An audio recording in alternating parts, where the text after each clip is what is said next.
I can say this. I know what this is. I'm gonna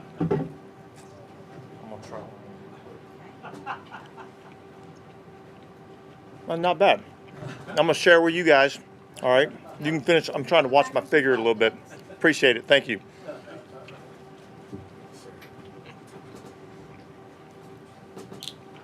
They don't go down real easy.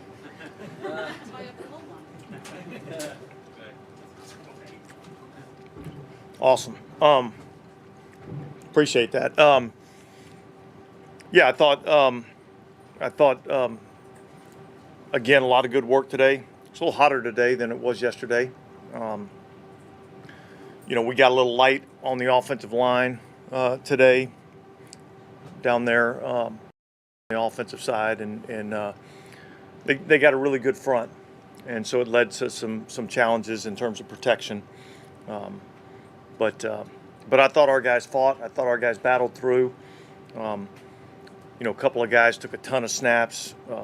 Lewis Kidd, Trevor Penning, like those guys took a ton of snaps, and I saw some good things. So it was good work again today.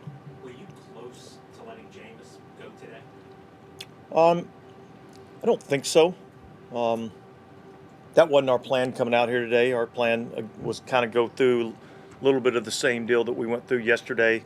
I haven't gotten a full report, but he sounded like it was a little bit better today. So, we'll see.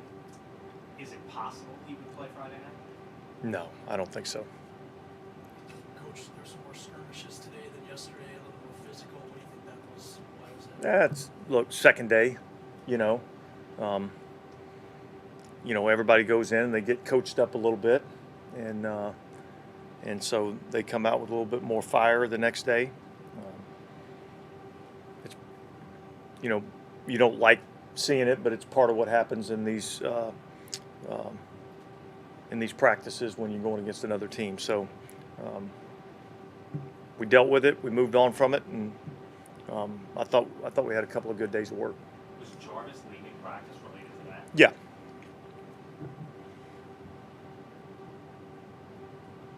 Anything you can say about James Hurst's status? Foot. It's really all I can say. Till we get a chance to delve into it a little bit more. You said you saw some good things in terms of Lewis Kidd and Trevor Penning getting more snaps, specifically around Lewis Kidd. Well, look, number one is they battled through a lot of snaps, which wasn't easy to do, and against a pretty good front. Just to the naked eye, I thought there was a few times in protection I thought he held up pretty well. But certainly we'll go back and we'll look at the tape and have a better evaluation of how everything went. But yeah, I thought him just battling through was impressive. I know earlier today, Coach LaFleur said that it's good for you all to be here since you play kind of a 4-base front there, a 3-base front. How good is that for your offense to maybe see something? I think it's good. I think it's really good. We go all training camp and we play a 4-down front, and so getting some opportunities at some 34 looks I think is good because it changes some rules and it changes some blocking schemes, and there's some matchups at times that are not as advantageous for us in terms of the run game or protection based on a 34 scheme that you'd have to really do some work on schematically to make sure you're putting your players in the best position. But it's good to just go out and evaluate how we play ball, and so I think that's a good defense that we went up against, and it was good for us to get that work.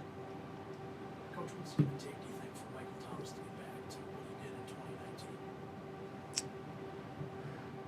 Well, we're going to have to throw him a lot of balls.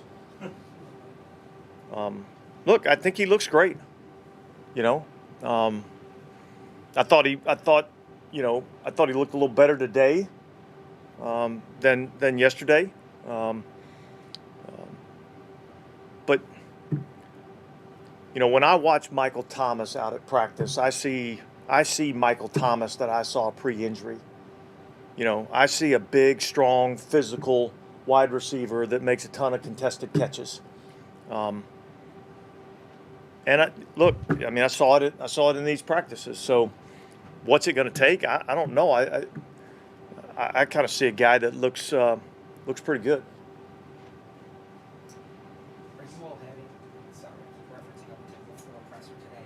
He said that you all are having some kind of get together. Yeah, there's a little function this is that evening. normal, or is that just something that you hear? I'm just asking you. Well, I think they did that last year. The Jets were in here last year. I think they had a little function last year. We've typically, when we've gone to go work against somebody, we've had some sort of staff function. They typically have happened prior to, like right upon arrival. But we got to work in, and we'll go have some cheese curds and maybe have a Miller Lite. I don't know which part you were watching when the two were going at the same time. Did you see good things out of Chris Olave today? Yeah, he caught a deep ball today, which was outstanding to see. I think it was on a 4th down play, and put us down there in the red area.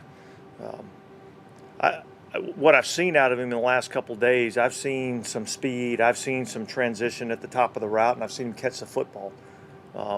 I thought he took a step forward in these last 2 practices.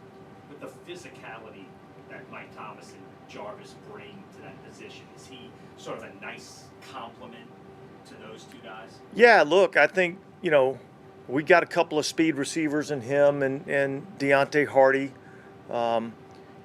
We've got some physical receivers in Jarvis and Mike. We've got some dirty work receivers with Callaway and Traquan Smith. I mean, I think it's a nice mix of guys that we have that can do a lot of different jobs for us. Look, the number one thing you have to do as a wide receiver is you got to be able to catch the football. And all of those have that ability, and then they bring something else to the table for us. Nice to see you and your family here. Yeah, I got my son here. He's headed off to college here in a couple weeks, so I'm kind of getting to hang out a little bit. Is that nice Yeah, to meet you? yeah, it's awesome. Yeah, it's cool, man.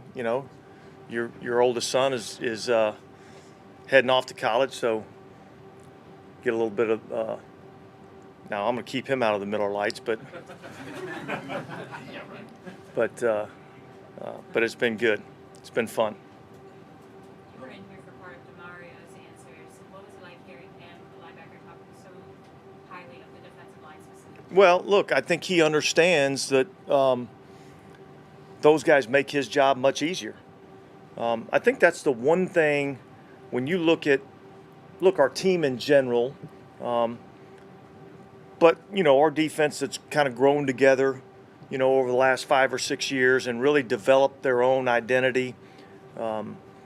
Just they're caring for each other, and they're understanding that if I'm Cam Jordan, I'm not getting a lot of sacks unless Marshawn Lattimore is doing a great job of covering.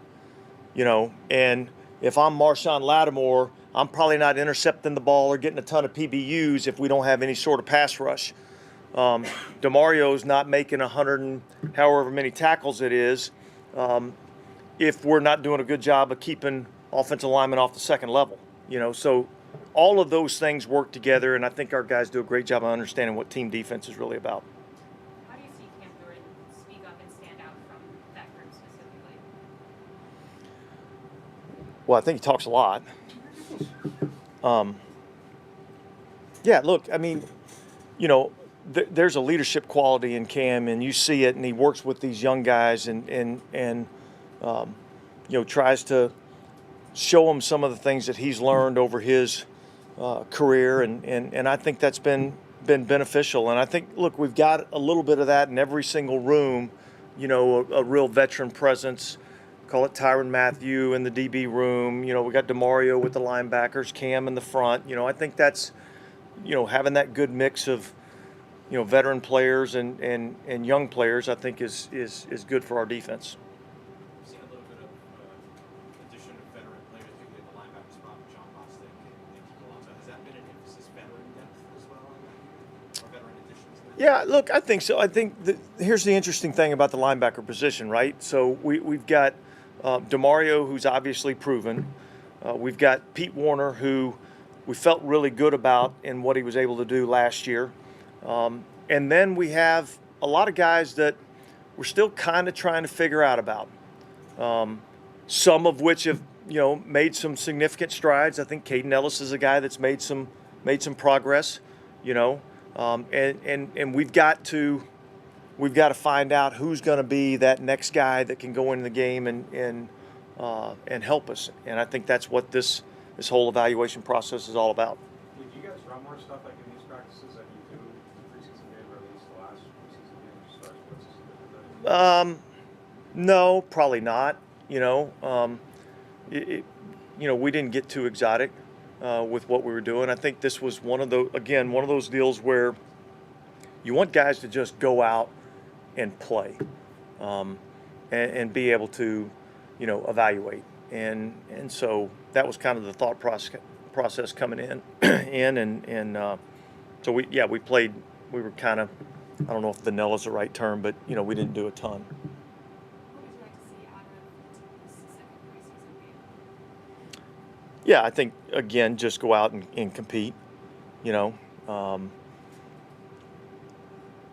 Certainly, I'd like to see us score a bunch of points and then not score any. That would be a positive. But yeah, I think I want to see our team go out and compete, because I think that's the most important characteristic that your team has to have is a competitive nature. They got to be fighters, not literally fighters, but they got to go out and fight. And I think our group is made up like that. I think we got a gritty, frickin' tough group, and I like that. Do you expect more of your frontline guys to play Friday night? I don't know. That's probably going to be a discussion for this evening.